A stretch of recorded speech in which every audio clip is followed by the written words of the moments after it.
My parents often regale me with stories of me as an infant watching King Kong and Godzilla on Saturday afternoon matinees on television, and luckily my taste in cinema has become at least marginally more sophisticated in the intervening years. But the love I have for the power of the moving image has been a driving force in my entire professional life. So I went to film school at NYU with every intention of becoming the next great, wonderful director, only to discover that even though I may in fact have been great and wonderful, the world in fact was not waiting with bated breath for my powerful cinematic statements. So once reality set in and I realized I had to make a living before I could conquer the world, I fell back into something I had been doing since high school, which was journalism, specifically entertainment journalism. So I spent about 10 years working as a reporter and critic in upstate New York, and that led to me writing my first couple of books. And by the time my first couple of books were done, I had already dipped my toe into the independent film waters and was able to take full advantage of the digital filmmaking revolution. So the first feature that I made was actually a regional feature about digital filmmaking, and that sort of broke the ground for me to make a short, and then eventually this new film, Tales from the Script.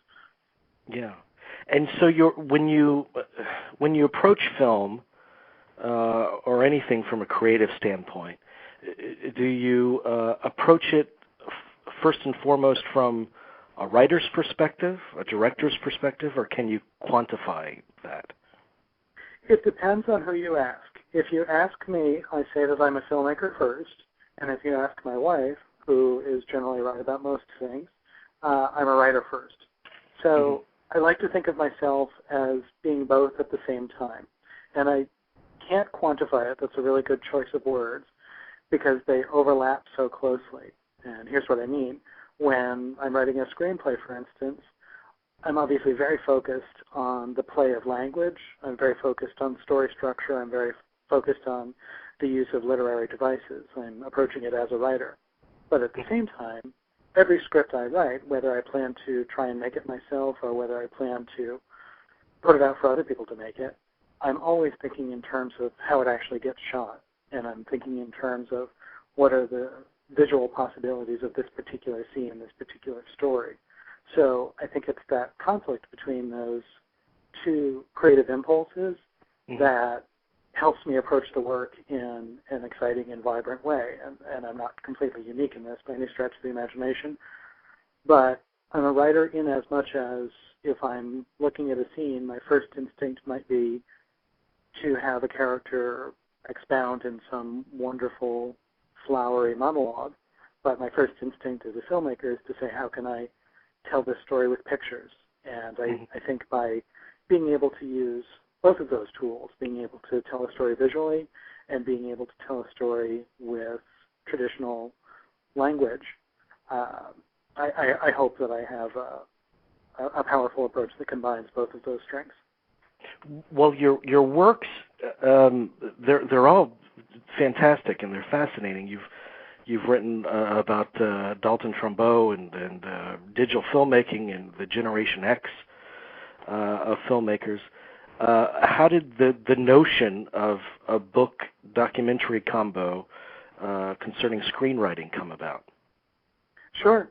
I had obviously always entertained the idea of doing a book about screenwriting, but never really had a focus for it until I ran across a web designer who did some work for me, a guy named Paul Herman, and he had the notion of doing a project that explored the rejection that screenwriters experience in their career. I thought that was a pretty good hook. I jumped on board, and as the project grew, I decided I wanted to explore a broader range of subject matter instead of just one aspect of the screenwriting life. And what Tales from the Script ended up being for me is kind of a virtual panel discussion, both in the book and the film, in which a range of screenwriters, both everyone from people who are beginning their careers to people who have seen their careers run possibly their entire course, it's as if they're all sitting in a room chatting about everything that screenwriters encounter. So the cheap joke that I've used before about the script is it's a scientific study of the life cycle of a screenwriter from pupa to carcass. Yeah. It's a fantastic movie, and so many great, almost 50 screenwriters are involved in this project. Did you have a wish list and you just started making phone calls? Is that how you assembled this group? The way I assembled the group was twofold. The first was cataloging what I would call the most obvious names, which are the brand names, the Oscar winners, the people who are working really steadily right now, the people we closely associate with blockbusters. Adding to that list were some veterans, people whose work I really admire, but who may not be as familiar to contemporary audiences right now.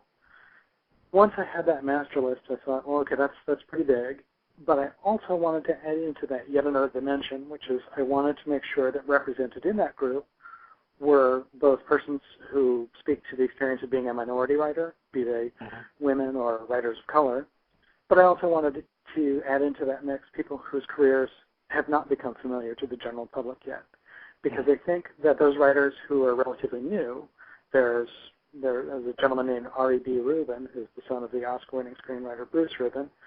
Ari has sold scripts and he's worked at studios, but he has not yet had a film made. And I think his experience is probably going to echo much more powerfully with a lot of people who see this film, who maybe aspire to write films or just getting started, but they really can't relate to the experience of someone who has 2 Oscars on their shelf and who gets paid $1 million a script. I wanted to have both in there because I think by having the interplay between people who are just beginning their careers and people who have become firmly established, you're able to arrive at almost a mathematical median. This is something that, and these following experiences happen to everybody. These happen to beginners, these happen to veterans, and therefore if I embark on this career, I will more likely than not encounter such and such experience. I really wanted it to be a book about everyone who does screenwriting, not just the rock stars. You know, so much of... I'm sorry, go ahead. I didn't answer the second half of your question, and it was a good question in terms of the approaching, but yes, absolutely. Once I had the master list, the people I went after were people who were either friends of friends, or I knew some way to get to them. In a lot of cases, I would literally just go to events where people were speaking publicly, introduce myself, and solicit their participation. And in other cases, I would go the formal route of inviting them through their agents. So I used whatever means were available to bring the people into the project that I brought in. Yeah. You know, so much of it is rejection, as you mentioned.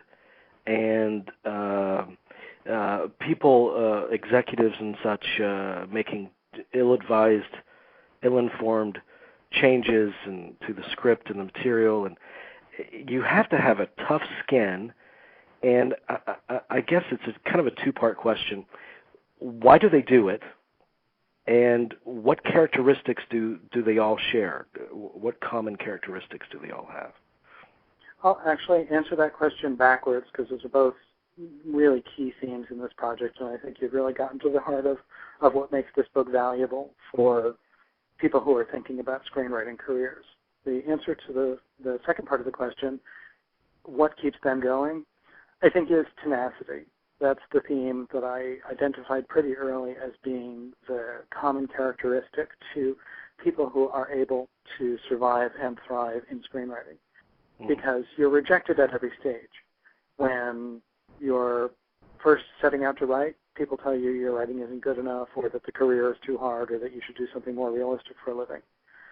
Let's say you get your first success. You win a contest, you get noticed, you get an agent. Then you have to climb the hurdle of getting the first thing sold. Then you have to climb the hurdle of getting the first thing made. Then you have to begin the process all over again. And guess what? Somewhere in that mix, people are going to tell you that this screenplay that's so wonderful that it won a contest, got sold, and got put into production needs to be changed because of a good reason. We don't have enough days to shoot the big chase scene you wanted, or a bad reason. The actor doesn't like this monologue and doesn't think he can perform it well, so it needs to be cut. So it really is an endurance test for anybody who sets out to do screenwriting. And I think one thing that becomes clear looking at the movie and reading the book is that this tenacity is called upon by people at every stage of their careers, not just the beginners, because I think that's a comforting notion we give to ourselves as people who are beginning screenwriting careers, that once we become established, once we become the Oscar-winning rock star, somehow everything will magically become easier and people will film our work exactly as written, and that's just not the case. People who've been through the mill for 20, 30 years are suffering the same vicissitudes as beginners who are just storming the gates. So that's number one. Tenacity is the quality that binds people who can survive all of this. And then underlying it is the other half of your question, why do people do it? And I think this is what gives people that tenacity. This is what empowers their strength. People do this because they love story. People do this because they have stories in them that they think they can share. And people do this because they love the medium so deeply that it doesn't matter what they're going to endure dealing with the people who control the gates of that particular medium. If you want to make movies, you want to make movies. You're in love with cinema. You're in love with the abstraction, the ethereal notion of this art form and what this art form can be. And you're in love with the idea of recreating in other people the impact that the movies you love had on you. That's an incredibly powerful driving force. And when you look at it in that context, you're dealing with something that's much bigger than you and you want to be a part of it, then it puts the silliness of bad notes from a development executive or egotistical behavior by a director into context. You're chasing a very big dream. Has the writer's position on the food chain, and this is discussed in your film, but just for the benefit of our listeners, has that changed at all for the worse or for the better over the years?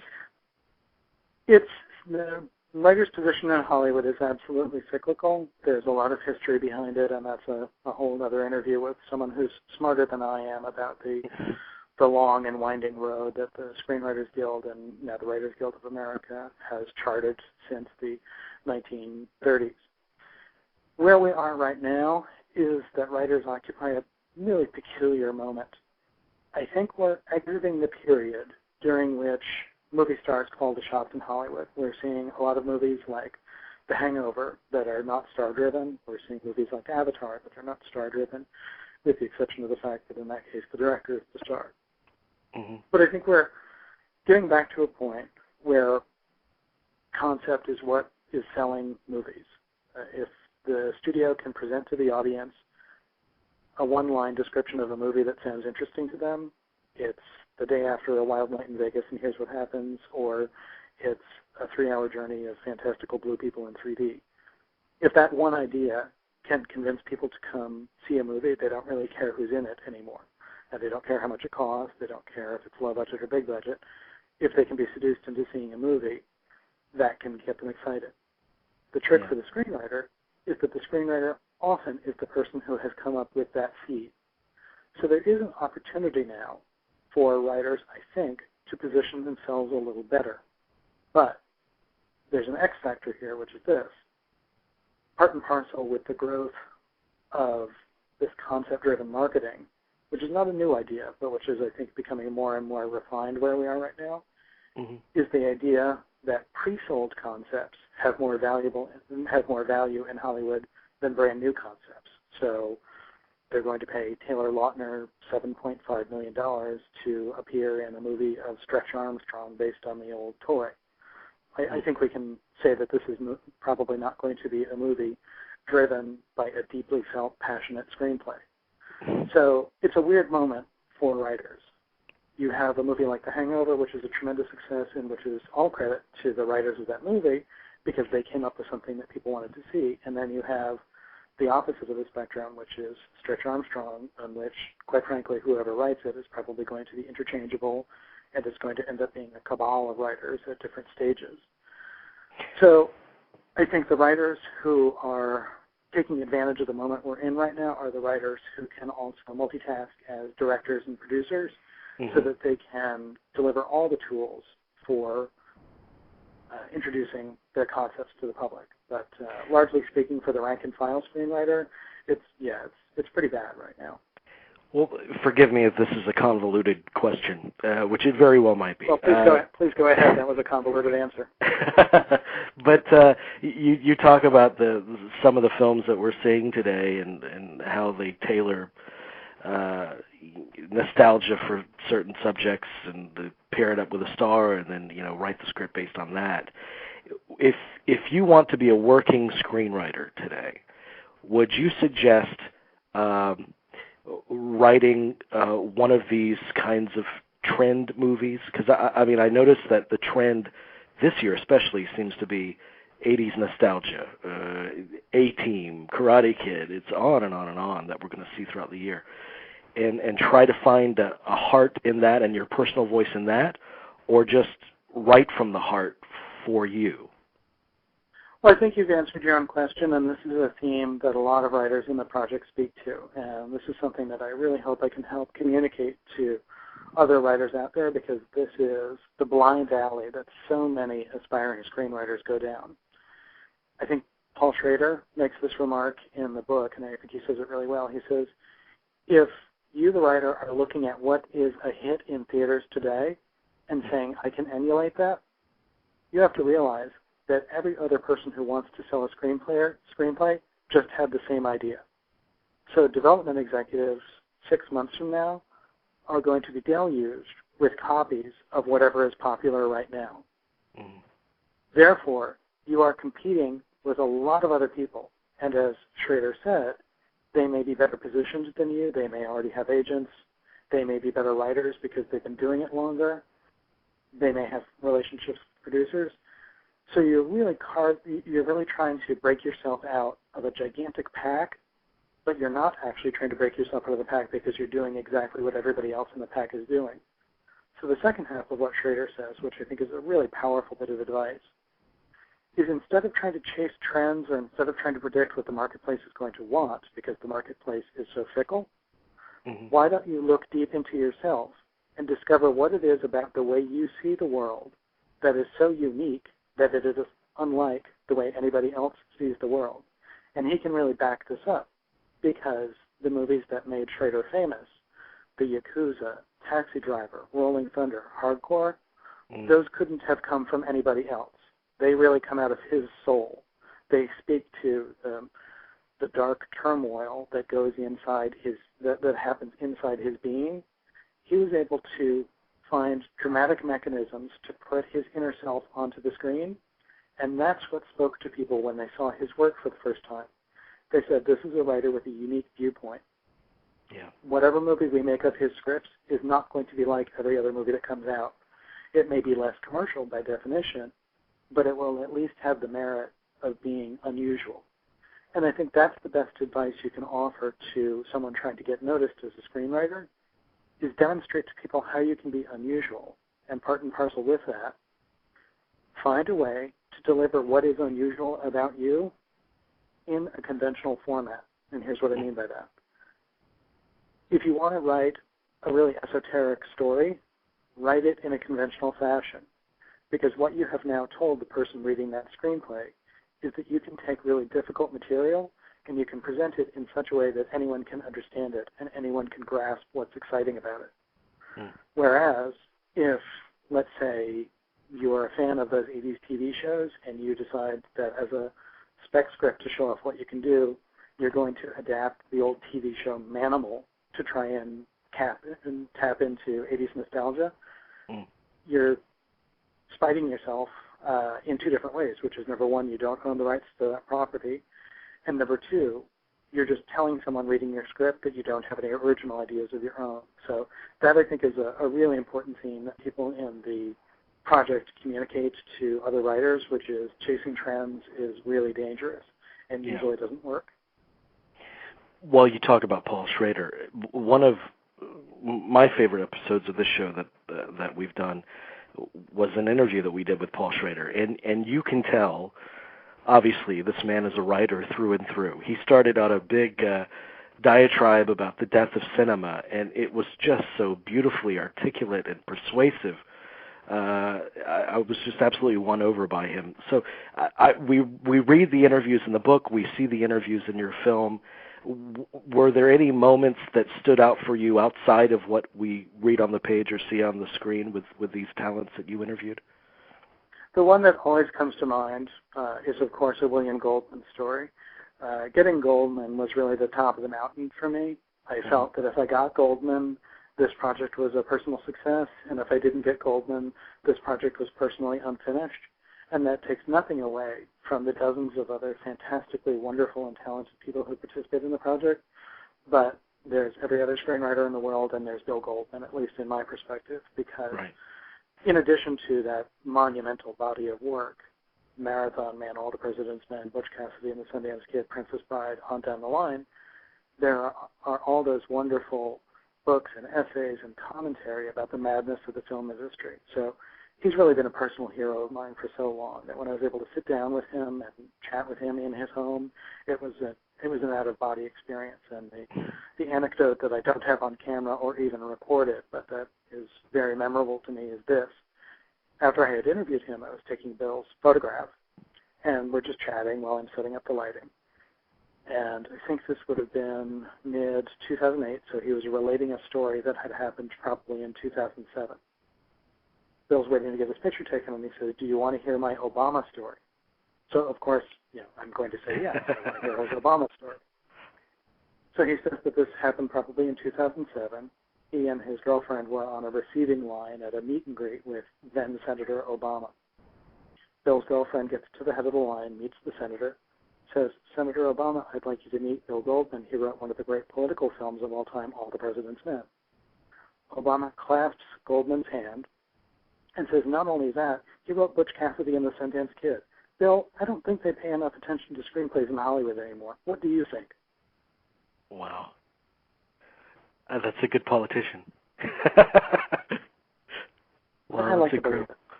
Wow. I like to believe it. Tell me, now they can order the book and the film on your website, talesfromthescript.org, right? Yeah, there's actually a couple different ways to access the project. The book is available everywhere. It's available in bookstores. It's available on Amazon. That's called Tales from the Script. 50 Hollywood screenwriters share their stories. The movie comes out on March 12th in New York City and then March 19th in LA before coming out on DVD April 20th. You can pre-order the DVD through the project site, which is talesfromthescript.com, and I'm widely available. So I'm going to be out there stumping for the movie. Actually, you know what? Just stop it after the .com. I don't know why I went on that other tear at the end. I wanted to ask you something else about the project. Obviously, you come from a screenwriting and directing background. It is your life. So in speaking to all of these people, what did you learn? The best lesson I took away from this project was the simplest lesson, which is to make movies that you, the creator of that film, would pay money to see. For a number of years, I did exactly what people shouldn't do. I came out to Hollywood and I chased trends. I tried to write scripts that I thought were commercial. I tried to put myself in the box of writing an action movie, a horror movie, a comedy, trying to write what I thought the marketplace wanted. And I encountered a fair amount of indifference. Generally, the compliments were, this is very good writing, this is good character work, this is good dialogue, but the story just doesn't excite us. And I think what I learned from that, in retrospect, is that I was writing stories that didn't excite me. I was writing stories that I thought would excite other people. After sitting down with dozens of professional writers and hearing what worked for them and what didn't work for them, the really powerful through line is that the movies they have made that have most broadly connected with Hollywood people, with audiences, with themselves, are the stories that come from very deep inside of them. And they can still be popcorn entertainment, they can still be light entertainment, but the guiding principle has to be, would you, the writer, pay money to see this movie? Is this a movie that you think needs to be in the world? Yeah. I was able to apply that directly to my work, so immediately after finishing the book and the movie, I wrote a new original spec and it's gotten the best reaction of anything I've written. It's got producers attached, and it's looking really good to go into production in a year or so with me directing. So I hope I'm a good test case for the validity of the advice in this project. Yeah, absolutely. And when that project comes to fruition, I want you to come back and tell us all about it. I look forward to it. Before I let you go, I always like to ask this question to close off conversations. 3 essential screenplays, if you were to recommend them, which ones would they be? I would probably always recommend Thelma and Louise by Callie Curry. Mm-hmm. I think I might recommend Bugsy by James Toback. Oh, yeah. And off the top of my head, I might recommend Badlands by Terrence Malick. Yeah. All 3 very different kinds of qualities that these screenplays have. What stands out for you for, say, a Badlands? I think what all 3 have is that they are unique personal statements. And with Badlands particularly, it has the added benefit of being one of the best examples I can think of pure screenwriting economy. Mm-hmm. This is, of course, basing a lot of the appraisal on the finished film, which I think is fair to do for a solo writer-director piece, because obviously that's pretty close to what the writer's original intention was, because he was able to protect it as the director. Right. But you look at that film, and there's just not a wasted note. There's not a wasted frame. It's short. It makes its point quickly. It's poetic. It's lyrical. It does all those magical things that a movie is supposed to do. It transports you to another time, to another place, to another psyche. But it does it with such efficiency and grace that it reminds you that it's not always the most words, but it's always the best chosen words that have the greatest effect. Yeah. Yeah, and I find that it's what's left unspoken in a screenplay. It's kind of the life you fill in between the lines that matters in a way. A great example in Thelma and Louise. We never find out what happened in Texas. Mm-hmm. I believe it's Louise who keeps saying, "You don't want to get caught in Texas," meaning that something happened to her in the past in Texas that was horrific and traumatic. We, the viewer, don't need to know. Because I think what Curry understands as a storyteller is that if she makes that literal and specific, she says, this is exactly what happened to this character, it limits the power of our imagination, and it limits the power of that statement. The statement has power because it forces us to imagine the most horrible thing that could happen to us, and we can imprint that on the character. We just don't need that information to understand what she's going through. We need to understand that she feels fear. And what that writing choice allows Curry to do is to let us imprint our own fear onto the character. And because screenwriting is, by definition, such a reductive form of writing, the tendency, I think, in conventional Hollywood screenwriting, which is too often learned out of books and learned out of academic study instead of coming from a literary tradition, the tendency is just to explain things to death, to answer every question that a movie raises. And I think the movies that really stay with me are the ones that raise more questions than they ask, so long as they don't get lost in a mire of pointless ambiguity. I think there's provocative ambiguity and pointless ambiguity, and I think Thelma is a great example of provocative ambiguity.